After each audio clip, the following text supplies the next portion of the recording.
Welcome back to Read This Next with Laura and Nicole from the Thunder Bay Public Library. This week we are doing one of my favorite topics, which is books that have fairies in them. Yes, we've talked about this topic a couple times before, and we looked at it before, and then we didn't do it originally because, as it happened, we had mentioned books with fairies in them in so many other episodes. We'd kind of already used a lot of the fairy books. I wrecked all the wrecks. Yes. But now it's like, I don't know, a year and a half later, something like that.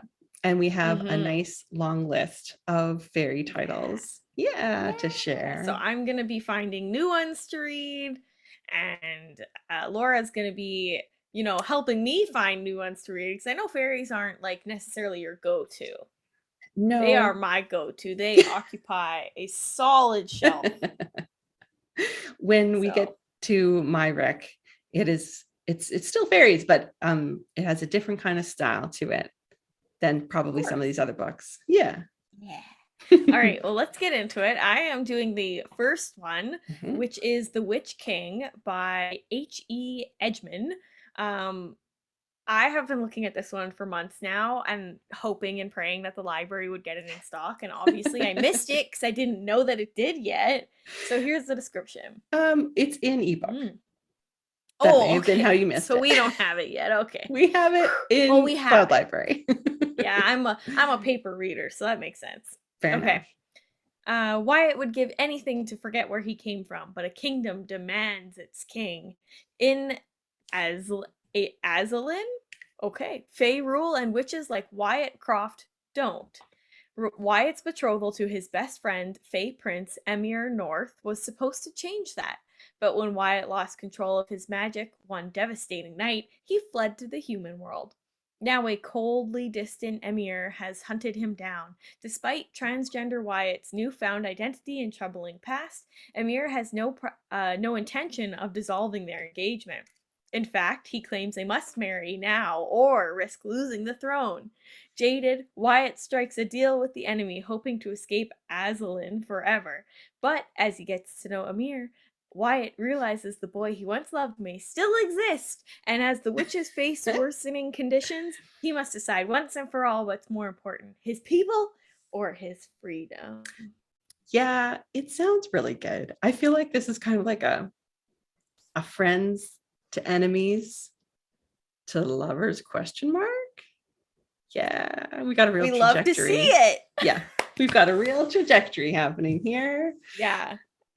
And the cover is so cool looking, honestly. The cover says, "All hail the king and king." I love it. That is great. It reminds me, the cover reminds me of Doctor Who. It's probably just the colors. I'm a simple soul also sometimes. Like the color blocking, right? Like it's very, like it's not shaded. It's like two-tone shades. Yeah, it does. Yeah. It reminds me a little bit Doctor Who-ish. Looks really good. It does. And that is a new title, and it's #1 in a series. So we'll see. Of course. We'll see where that goes next year when another book comes out, I'm sure. I hope so. Waiting's hard. Okay, our next one is another title that I think it's newer, last couple of years maybe. Very intense cover. The two women on the cover are having some serious eye contact. It's what's called A River of Royal Blood by Amanda Joy. An enthralling debut, perfect for fans of Children of Blood and Bone, set in a North African-inspired fantasy world where two sisters must fight to the death to win the crown.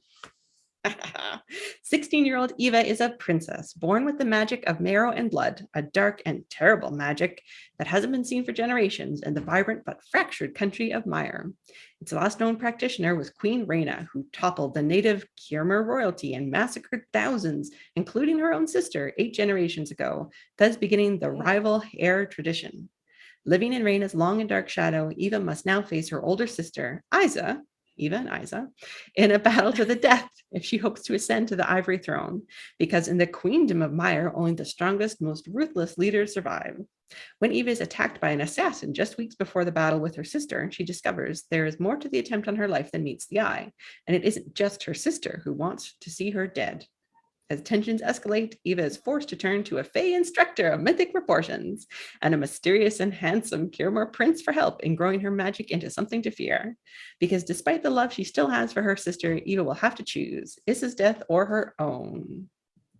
Ooh, that sounds like there's gonna be a little. Maybe I'm hopeful that that handsome Kimir prince, maybe there's a little romance. Lil, But it sounds like there's gonna be lots of good like tension between family. Like that's gonna be cool. the magic is serious because it's magic with a CK. Oh yeah, It's not just it's your legit. basic magic, it's magic. So, Yeah, and when they throw that Y in there instead of the I know they don't, but yes. then it's real. Yep, then it's really serious business. Yeah, Yeah, so is that a that's YA? I am not 100% sure actually now that you ask. I don't Yeah, I mean, it know. says they're 16, so I imagine that they are, but It the cover, I don't know yeah, why. it may or Hmm. may not be, but I imagine good for either. Mhm. Always. Always. Our next one is The Hazelwood, which is part one of a series by Melissa Albert. Okay, I Beautiful, love the beautiful cover. book. Yeah, the Yeah, cover's gorgeous. I think the second one is like more white, and the third one might be red. I could be wrong, Very but they nice. look really pretty. Yeah. Mhm. Okay. 17-year-old Alice and her mother have spent most of Alice's life on the road, always a step ahead of the uncanny bad luck biting at their heels. But when Alice's grandmother, the reclusive author of a cult classic book of oh, there's a lot of dashes in this sentence. The reclusive author of a cult classic book of pitch dark fairy tales dies alone on her estate, the Hazelwood. Alice learns how bad her luck can really get. Her mother is stolen away by a figure who claims to come from the hinterland, the cruel supernatural world where her grandmother's stories are set. Right? Okay. It's a good, Alice's yeah. it is. Alice's only lead is the message her mother left behind: stay away from the Hazelwood. Alice has long steered clear of her grandmother's cultish fans, but now she has no choice but to ally with classmate Ellery Finch, a hinterland superfan who may have his own reasons for wanting to help her. To retrieve her mother, Alice must venture first to the Hazelwood, then into the world where her grandmother's tale began, where she might find out how her own story went so wrong. I love when people write books about a land that nobody believes exists. That's like one of my things. It's not one of my things, but that's one of your things, I guess. Those super specific little bits of Yeah. story that you're like, I'm into that. You're like, oh, that's I'm into it. those. Yeah, that's like me. And Noah's Ark Yeah. revisionist stories. I was thinking this. I'm into We that. still need to do that I one. know. Someday we'll do it. Yeah, that's super cool. I love it. It sounds very, very good indeed. Very good indeed. And I think that's a complete series, I want to say. I think so. I think it was a trilogy. Mhm. Okay. This next one is an older book. Hmm. It's one that it might even have come out right about the time that I started, which makes it ancient and like 10 years old-ish. But it's I remember it especially because it was sort of at the beginning of queer retellings of fairy tales. This is sort of like Hmm. at the forefront of those. Ash by Melinda Lowe. And it is it's a lesbian Cinderella. Delightful. In the wake of her father's death, Ash is left at the mercy of her cruel stepmother. Consumed with grief, her only joy comes by the light of the dying hearth fire, rereading the fairy tales her mother once told her. In her dreams, someday the fairies will steal her away, as they are said to do. When she meets the dark and dangerous fairy, oh, I'm going to say this name wrong. I bet it's, Kaisa? oh, I don't know. Kaisa. Oh, no, not that one, the I'm further reading one. further down. There's a dangerous fairy name. I'm not going to say it, but there's a You dangerous know it's fairy. Irish. I know that's why I'm saying I'm going to say it wrong. There's a It's dark like and Siobhan, dangerous. but it's It's not. something like that. Hmm. There's a dark and dangerous. Irish fairy, and she believes her wish may be granted. The day that Ash meets Kaisa, the king's huntress, her heart begins to change. Instead of chasing fairies, Ash learns to hunt with Kaisa. Though their friendship is as delicate as a new bloom, it reawakens Ash's capacity for love and her desire to live. But the fairy has already claimed Ash for his own, and she must make the choice between fairy tale dreams and true love. Entrancing, empowering, and romantic, Ash is about the connection between life and love, solitude and death, where transformation can come from even the deepest grief. Very cute. And obviously Ash is like Cinderella. So Indeed, Cinder, Ash. yeah, that's gonna be a cute retelling. Yes. A retelling that doesn't just follow the ending, I hope. Yes, it's a more complex telling. She uses it as a springboard and goes in new directions. I love it. We love it. Okay, this next one is These Hollow Vows, which is another series. I think the first one just came out last year. Yes. By Lexi Ryan. And I'll tell you, I don't know if you've noticed the number of covers that look very similar to this style. Yeah. I'm pretty sure I found the author, not the author, the illustrator, and I think is no, it's a lady. I don't remember. She's getting Their tons name of is work. Charlie. My brownies. One sec, I gotta go get my brownies. Sure. They'll burn. Okay, here we go. Right. So I was looking up who has been doing all of these fabulous illustrations because like Margaret Rogerson has this, I think one sec. That's better. Margaret Rogerson has like art like this on her books, and it's such a specific style, but the illustrator's name is Charlie Bowater, I think. And that explains why if you're into the series that I like, you're seeing this kind of Very style similar. everywhere. Yeah. So keep that in mind that this is a real person illustrated this and it looks really cool. Okay. It's kind of neat because so often they don't, like, who the illustrators don't really get any attention. Their names don't really get out there. Yeah. So But good this on one you did. for looking it up. Yeah. Shouting them Yeah, out. there's a whole Goodreads list that's just like, here's Charlie Bowater books. And I was like, Hey, I'm into all of them. that's Yeah. neat. That's very I'll neat. send you a link afterwards. Okay. Okay, send me the link. I'll put it in the show notes. Okay. This is described as a cruel prince meets a court of thorns and roses. So for those of you that know, this is why we want to read it. Okay. Bree hates the Fae and refuses to have anything to do with them, even if that means starving on the street. But when her sister is sold to the sadistic king of the Unseelie court to pay a debt, she'll do whatever it takes to get her back, including making a deal with the king himself to steal 3 magical relics from the Seelie court. Gaining unfettered access to the Seelie court is easier said than done. Bree's only choice is to pose as a potential bride for Prince Ronan, and she soon finds herself falling for him. Yes.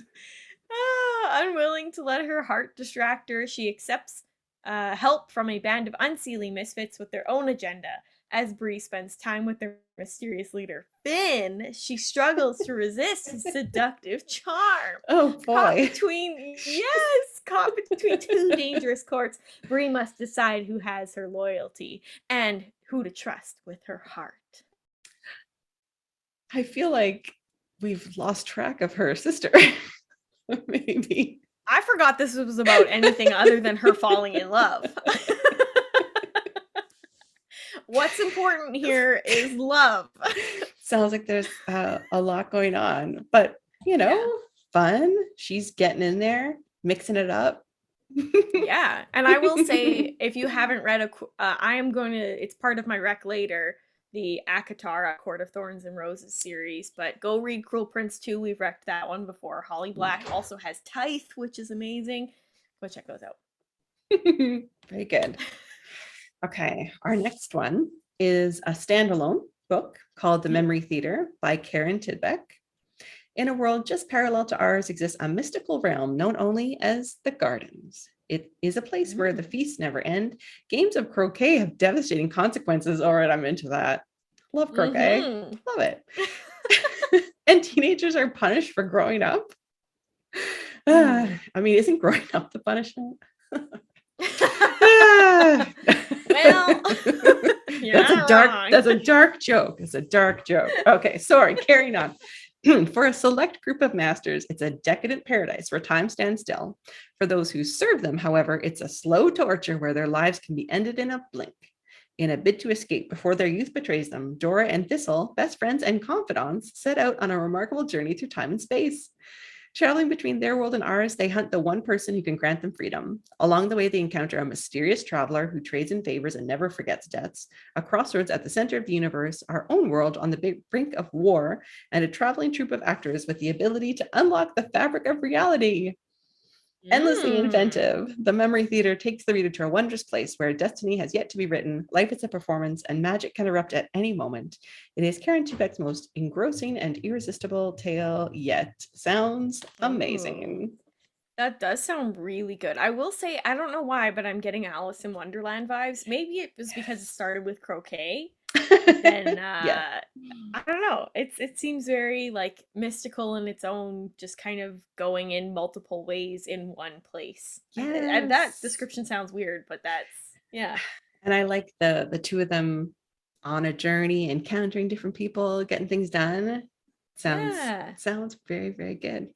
It sounds good. And this one is most of the ones that we've wrecked so far are in the young adult section. Mhm. This is adult. Yes. Yeah. Yes, it is. Okay.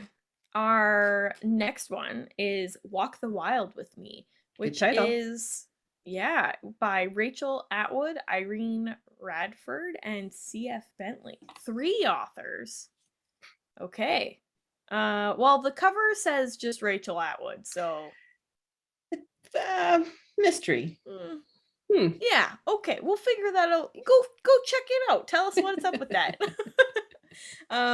Orphaned when still a toddler, Nicholas Withybeck knows no other home than Locksley Abbey outside Nottingham, England. He oh, this is gonna be prepare for me to stumble on this whole paragraph. Here we go. He works in the scriptorium, embellishing illuminated manuscripts with the hidden faces of the wild folk and whimsical creatures that he sees every time he ventures into the woods and fields. His curiosity leads him into forbidden nooks and crannies both inside and outside the abbey, and he becomes adept at hiding to stay out of trouble. On one of these forays, Nick slips into the crypt beneath the abbey, where he finds there he finds an altar older than the abbey's foundations, ancient when the Romans occupied England. Behind the bricks around the altar, he finds a palm-sized silver cup. The cup is embellished with the 3 figures of Elena, the Celtic goddess of crossroads, sorcery, and cemeteries. He carries the cup with him always, listening as the goddess whispers wisdom in the back of his mind. That's a little suspicious. Like, why are you carrying this cup everywhere? This is very One Yeah. Ring, Sounds like you know?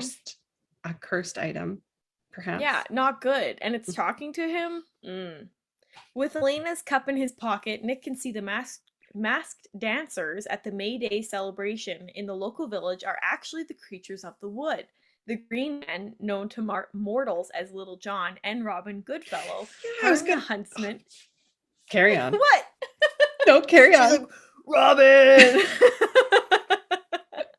um, Herne the Huntsman, Dryads, Trolls, and Water Sprites. Theirs are the faces he's seen and drawn into his illuminations. Guided by Elena along the secret forest path, Nick learns that Little John's love has been kidnapped by Queen Mab of the Fairies. The door to the fairy mound will only open when the moons of the 2 realms align. That time is fast approaching. Nick must release Elena so that she can use sorcery to unlock that door, allowing Nick's band of friends to try and rescue the girl. Will he have the courage to release her as his predecessor did not? That could go 2 ways. Could be a trick. Could be a trick. I guess we'll find out. Guess so. Yeah, it Now, sounds very winding. yes, as soon as you said Locksley Manor, I was like, I know Locksley. That's, Oh. well, Robin o' Locksley. That's Robin Hood's actual name. That's his Oh. family name. Robin Hood is just a nickname, a folk name that they call him. But yes, he was Robin o' Locksley. Um, yeah, and then of course Little John, right? And then like Yeah. are all the other like merry men in there? We get to say like I some Maid hope so. Marian. Is there some Will Scarlet? Fun. I mean, who did they say was They said Little it John. was Little John's love. So was that I guess we'll find out. I love when they tie like to me fairies seem separate from like Robin Hood, but I've read another book where Robin Goodfellow was in it. Oh, And I guess really? he yeah, I can't remember what it was now. I've read a lot of fairy books. But that one sounds really good. Yes, it does. Sounds good. I will say that description, feel like that description included a lot. Yeah, I feel that's why I said it felt very winding. Like it was like, oh, we're just watching things and we're looking and now we have to get out release this lady from a cup. I'm like, Yeah, oh, okay, we gotta get her out. yeah, feel like a lot, but sounds still not a bad thing necessarily. It sounded like we were reading the book already. A little bit, a little Yeah. bit. They may have overdone the description a little this time, but that's okay. Mhm. All right, next is The Will and the Wilds by Charlie N. Holmberg. Anna, not Emma, Anna knows to fear the mistings. Oops, I just made this window big and I lost my book description. Okay. Emma, and, just gonna start over. Yeah. Anna knows to fear the mistings that roam the wildwood near her home. When one tries to kill her to obtain an Oh, enchanted stone, Anna takes a huge risk, fighting back with a misting of her own. Michaelis's oh, help isn't free. His price? A kiss. One with the power to steal her soul. oh. But their deal leaves Michaelis bound to the mortal realm, which begins eating him alive. Oh, Only Enna's dang. kiss, giving willingly, can save him from immediate destruction. It's a temporary salvation for Michaelis and a lingering doom for Anna. Part of her soul now burns bright inside Michaelis, making him feel for the first time. Anna shares Michaelis' suffering, but her small sacrifice won't last long. If she and Michaelis can't break the spell binding him to the mortal realm, Michaelis will be consumed completely, and Anna's soul with him. Ooh. That sounds very angsty and very much like, will they, won't they? I don't Yes. know. You know, Yeah. what it reminds me of actually Mm. is not a piece of published fiction, but it reminds me very much of a piece of fan fiction I've read actually. Of course. If you're not familiar with fan fiction, it's when usually amateur writers, often generally speaking online, take properties of either books or movies or TV shows that already exist and then write their own stories using those characters or that setting, some aspect of it. And that's fan Mm-hmm. fiction. Well, these Good Omens by Neil Gaiman, which was a TV show recently. Well, not that recently anymore, I guess, but it was a TV show and it's also a book. I read quite a lot of fan fiction in that fandom, and there's a story about one of the main guy that is a snaky demon, being an enchanted Crowley. snake, and the other Mm. one is instead of being an angel, they are a human, and similar deal making occurs. It's good. Maybe I'll link to that in the Love comment it. in the Yeah, show do notes it. too. It's a good one. It They're is a always good one. fan fiction's always good. There's a It's lot of always good good. stuff out there. Someday, There's a lot of maybe. bad stuff, but There's a lot of yeah, bad a stuff lot too. of Maybe good someday stuff. we'll do a fan fiction only episode. That could be fun. We've been talking about that for a while. We really Mhm. should do it. We should do Yeah. Well, those it. are all of our like highlights. So I Yes. guess we'll go into our recs. Now, I don't want to bore anybody, so I'm going to just tell you straight off the bat. If you haven't read A Court of Thorns and Roses by Sarah J. Maas, like me, Laura, let me tell you what, Tell me. you're making a mistake.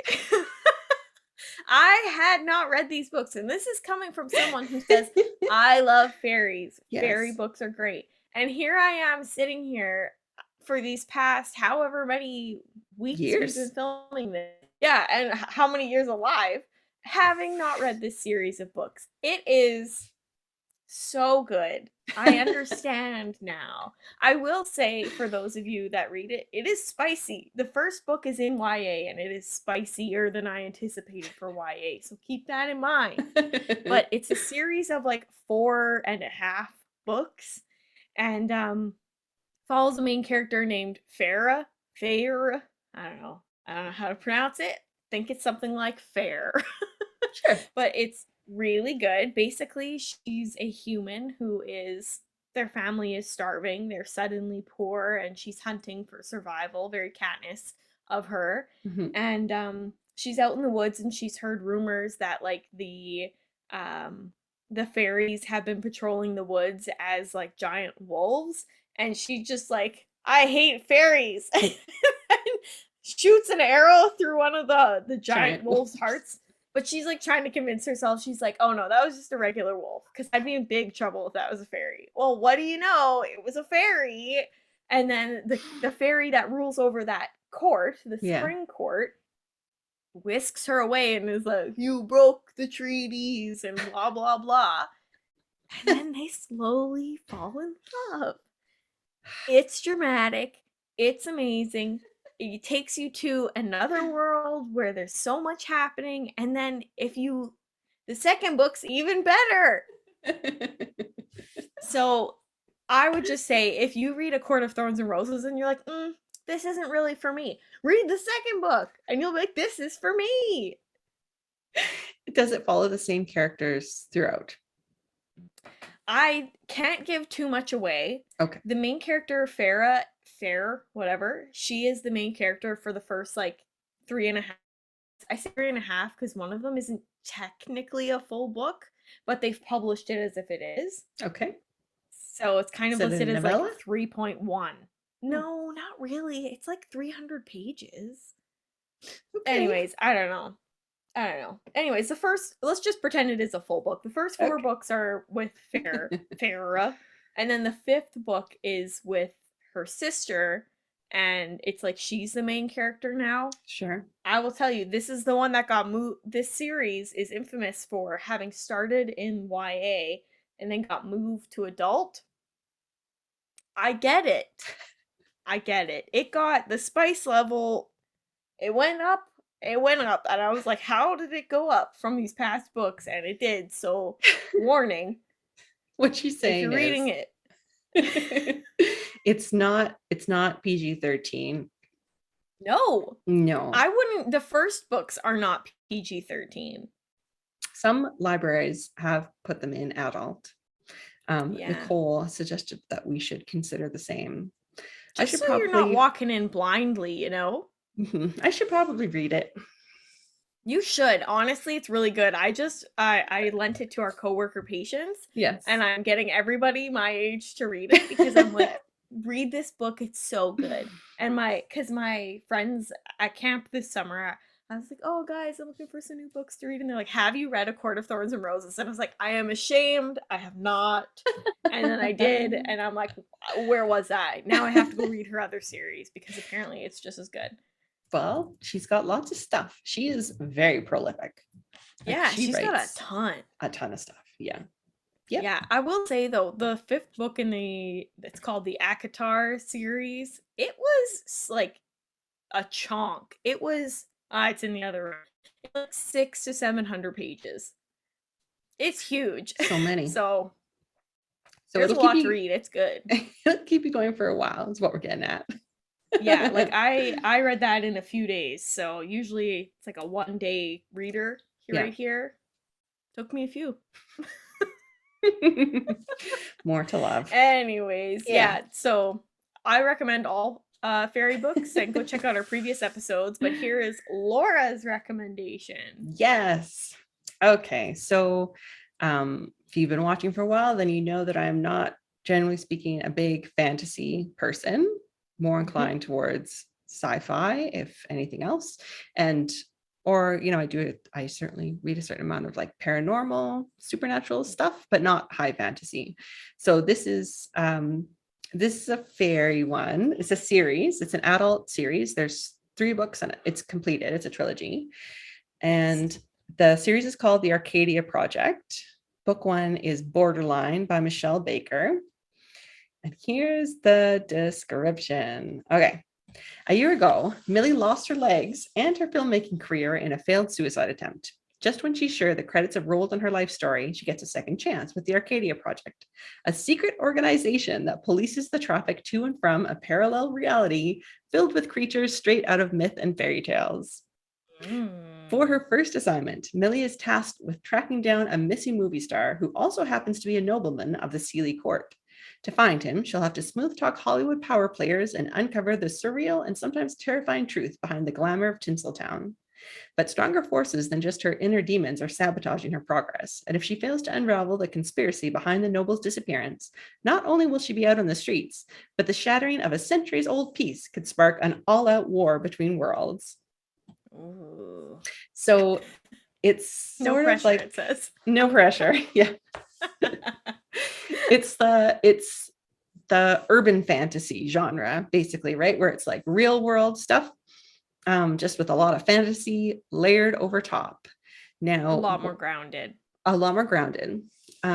One of the fun things about this character or about this story choice is that she, because of the aforementioned suicide attempt, where she lost her legs and she had many other injuries. So it's, first of all, she's a representation of like a disabled character, which you don't see tons of, and especially as the main character. But also significantly to this story, she has a lot of iron embedded in her body in various places, because very often if they're repairing things, they'll do screws and stuff of iron. And that has an impact because in most fairy books, iron is something you can use against fairies. Mm-hmm. Yes, so that comes into play. So if the fairies try to like enchant Glamour her or her. whatever, Yeah. glamour her, it won't work because of her, like what she has seen as, obviously she sees as a negative, trying to live her life, and she's had all these injuries and everything. Well, now it can be like a big benefit in this work she's trying to do, where they're basically like policing and trying to track movement. Yeah, but it's also a little tragic because it interferes. I don't want to spoil something. It interferes with her developing like friendships or relationships with people who with fairies who have that sensitivity to iron. Mm-hmm. So It's an whereas allergy, basically. whereas she, there's some characters that she would like to bond more with, become closer to, and she can't because of this. Um, yeah, it's good. It's a good, Mm. like, it is a mystery. Like she's trying to track things down. All three of the books are mysteries. So in some ways they're kind of just like a detective stories. Yeah. And there's also fun sort of like workplace dynamics because it's her and like the Arcadia Project. It's a big agency and they house their agents, and it's very dangerous, but they house them. So she like lives with her coworkers. And so there's like, you know, the one that's awkward that nobody wants to talk to. And then there's the one that does all the cooking. And then there's the one who kind of is like the mom of the house. And then Oh, it's like also roommates. it's like roomies. And when she first meets them, she, has different perceptions of them and she gets to know them, feels differently. And then of course, in some instances, when you know it, they are not human. There's Mm. more to them, that also explains more about who they are. Anyway, very That sounds so complex. good. Yeah, very complex world building, like lots of details. The authors thought tons of stuff through to make, it's not obviously not realistic exactly, but like has come up with explanations, in world explanations for a lot of things. Mm-hmm. Um, yeah, interesting, fun You one, said it's a adult book. series? It's a series. Ooh. Yeah, That sounds really recommended. good. That's my Yeah. fairy recommendation. I love it. This is unlike me when we roll up and it's like, Nicole, do you have a recommendation for Laura's favorite genre? I'm like, no, sorry. Laura's like, I have one. She came up clutch. I don't Love to even, see it. I read it like a while back. I don't even remember what made me pick it up. It might have honestly just been the cover. Cover's pretty Um, cool. it's good. And then I recommended it to one of our coworkers and she also enjoyed it. Ruth, you read Oh, it of course. and she liked it. Yeah, there you go. Yeah. You got two people who recommend it from the library. All right. Anything else to add or should I wrap up? You can wrap up, I think. Okay. Thank you for joining us this week. You can always find our show notes in case you missed a title or an author on www.tbplofftheshelf.com. Please like, follow, subscribe on any podcast platform. Leave us 5 stars. We're on YouTube at tbpl. And yeah, we will catch you guys in 2 weeks. Bye. Bye. Nailed it. Nailed it.